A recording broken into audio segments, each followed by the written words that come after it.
সরকারি স্বায়ত্তশাসিত সকল প্রতিষ্ঠান অন্তর্ভুক্ত হবে 2025 সালের 1 জুলাই থেকে। ইতিপূর্বে পাবলিক বিশ্ববিদ্যালয় শিক্ষকদের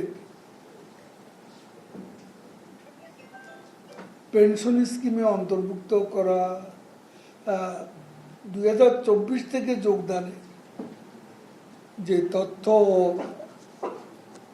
দেয়া হয়েছে তা সঠিক, একথা আমরা তাদের পরিষ্কারভাবে জানিয়েছি। তাদের দাবিনামা সরকারের উচ্চ পর্যায়ে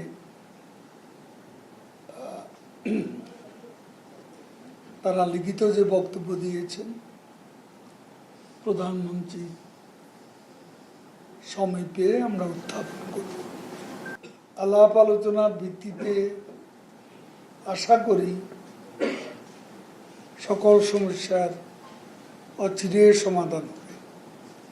আমরা বিশ্ববিদ্যালয় শিক্ষকদের কর্মবিরতি কর্মসূচি প্রত্যাহার করার জন্য অনুরোধ করেছি। শিক্ষক নেতৃবৃন্দ সাংগঠনিকভাবে তাদের ফেডারেশনের নেতৃবৃন্দের সঙ্গে আলোচনা করে সিদ্ধান্ত গ্রহণ করবেন বলে জানিয়েছে। দেশের 15টি জেলায় বহু মানুষ বন্যা কবলিত। এইসব এলাকার প্রায় 20 লাখ মানুষ বন্যায় ক্ষতিগ্রস্ত। এখন পর্যন্ত আশ্রয় কেন্দ্রে 36,223 জন আশ্রয় নিয়েছে।